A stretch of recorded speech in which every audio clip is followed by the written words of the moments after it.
on va essayer d'avancer Serigne Saliou ndax am na yeneen tomb yu ne sunu kanam bu weesoo candidature Macky Sall boobu di diviser classe politique gu réew mi dañuy ñëw ci mbirum Madiambal Diagne. mu mel ni la cour d'appel de Versailles dafa confirmer la décision de première instance. On parle d'extradition partielle. mais defe naa yor def na ci xët gu yaatu à la une soxna tuuti boo ma mën a may. Madiambal Diagne mi nekk à la une du journal wala quotidien yor. Procédure d'extradition, Versailles autorise la remise de Madiambal Diagne au Sénégal pour crime économique. Donc, mu mel ni rideau bi tombé na sur l'alibi de la persécution politique. Ce mardi 3 mars 2026, Cour d'appel de Versailles a brisé le dernier rempart de Madiambal Diagne en rendant un avis favorable à son extradition, en validant les accusations de rétrocommission présumée de 21 milliards de francs CFA liés au dossier Ellipse Project. La justice française opère une distinction fatidique entre la mission d'information du journaliste et les dérives reprochées à l'homme d'affaires. Acculé par des charges de blanchiment et d'escroquerie sur les fonds publics, le patron d'Avenir Communication voit sa stratégie de défense s'effondrer, mais de l'autre côté, ils en ont une lecture comme quoi que ni Madiambal a eu une certaine victoire. Ah bon? Serigne Saliou buñ ci dellu si waatee ak liggéey gi ci yor def. Comment comprendre l'affaire Madiambal Diagne? xam nga chaque fois. C'est toujours la même chanson. La même ancienne, c'est toujours la même chanson. Heure bu ñu demee. nga am défaite, tu transformes la défaite en victoire. nga li waykat yi di wax naa nga daanu mel ni yaa daan. waaw mel ni yaa daan. Ok. Dans un premier temps bi ñu njëkkee dem première instance bi. lu ñu fa waxoon ne woy ils avaient même parlé de victoire indi ay documents yu jeex lu par-ci par-là parce que bañ ko fi njëkkee renvoyé.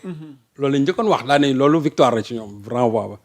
ñu ñëw première instance bi ñoom ñu dëggal li nga xam moom la Sénégal bëgg ñu ne dañuy dem appel ñu ñëw appel mais c'est que les gens ne savent pas et puis quand j'entends ay extradition partielle mais il y a pas d'extradition partielle il y en a pas il y a un rejet partiel gis nit ñi nañ bàyyi confusion des genres bi ñuy def il y a un rejet partiel c'est pas une extradition partielle une extradition partielle amut c'est-à-dire que il y a un rejet partiel des yenn infractions yi c'est-à-dire que infractions yi nga xamante ne duggul dans le champ bi nga xamante ne moom la seq entre le Sénégal li ñu bind dans la coopération judiciaire entre Sénégal ak France loolu bu fekkee ne li ñu naan la double incrimination bu ñu ko reconnaître fii infraction reconnaître ko fii bu fekkee da nga ci dugal infraction boo xam waa France reconnaître ko ñoom dañ koy jël teg ko de côté en disant que bu ñu ko indee Sénégal mun leen ko juger ci lii mun leen ko juger ci chef d'inculpation bi parce que ñun reconnaître ñu ko au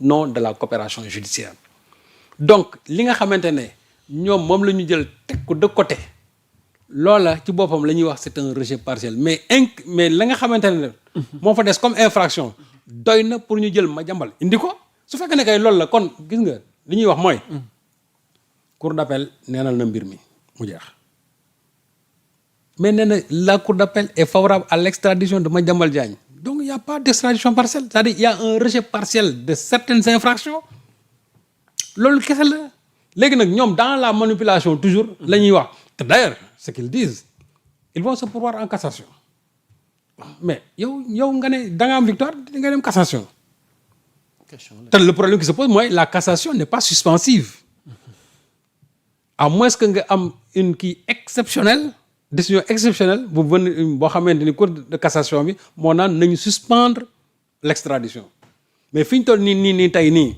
son sort est suspendu à la plume du premier ministre français parce que kooku tey bu ko doon bind rek di joxe avalam Madiambal bu ñu xëyee ñu indi ko waaw wax loolu premier ministre bi fi ñu toll nii bu koy bind bu ñu xëyee ñu indi ko mais diplomatiquement depuis un certain temps waaw am na benn guerre froide sunu autorités yi parce que am na lu ñu sàkku ci France ñu bañal ñu ko waaw mais xam nga d'accord est-ce que dina yomb non en fait warul poser problème xamul tax parce que c'est une coopération judiciaire moi je crois que au-delà parce que diplomatiquement il y a pas de problème entre les deux pays c'est vrai que mën nañ ba bokk gis-gis ci yenn yi mais diplomatiquement il y a pas de problème entre les deux pays vraiment la diplomatie est très active loolu moo waral France am fi teewaay bi ci Sénégal donc si aujourd'hui la justice française ñoom tranché nañ en disant que Madiambal Diagne peut être extradé au Sénégal je crois que il ne faut pas que ñoom qu'ils se leurrent léegi nag Madiambal il joue avec le temps tey ils vont se pourvoir en cassation. nee na xam nga prévoir na sax ne cassation bi. su fekkente ne sax dañ ko neenal. ils vont saisir le conseil d'État pour excès de pouvoir te bu ñu jógee foofu encore ils vont saisir la CEDH. Communauté européenne des droits de l'homme donc ñoom moom dafa bëgg a dem jusqu'au bout. c'est-à-dire pour gën a guddal jël bi tout simplement. fan lañ jëm ak mbirum Madiambal pour terminer. ci vite fait non fi ñu jëm mooy. Madiambal il sera extradé dans ce pays. fan lañ jëm. dinañ ko indi non mais c'est vrai.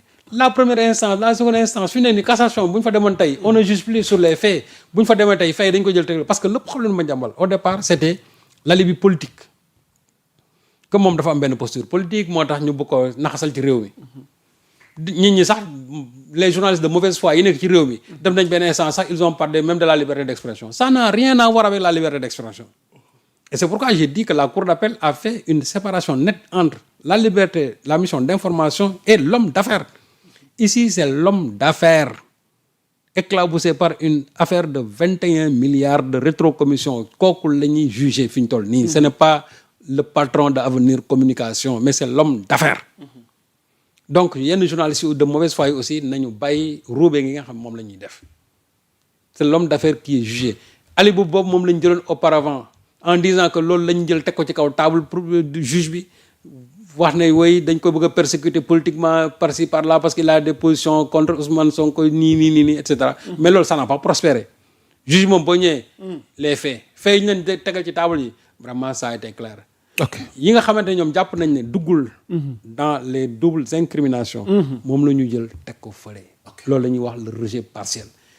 maintenant vouloir parler de ce rejet partiel là comme étant une victoire su dee victoire kon bu ñu dem cassation. ki dem cassation ba naan day dem après conseil d'État di préparer dem CEDH. am na lu xew. mais kooku xam na ne il a perdu vraiment nañ bàyyi caaxaan yi. macha allah moi je crois que on ne devait même pas en arriver à ça parce que ki nga xam ne dès le départ dafa dawoon ne day wuti doole pour renforcer sa défense. que moom mi ngi delluwaat ci réew mi. ñu jàpp njabootam. ba tijj ba bàyyi leen ba doomam accuser ko fi kooku je crois que li ko war mooy nañu bis ci réew mi. ok mais fi fooru foon toll parce que man jàpp naa ne moom bés buñ koy extradé. boo defoon naa mu crise cardiaque parce que bëggul ñëw. mais loolu laa yaakaar de ki nga xamante ne moom boobu ba léegi première instance. mais moom ne woon na personnellement dafa dem wuti doole. waaw mais dina ñëw. waaw mais finalement lu muy nuroo kii dem première instance. dem appel. dem cassation.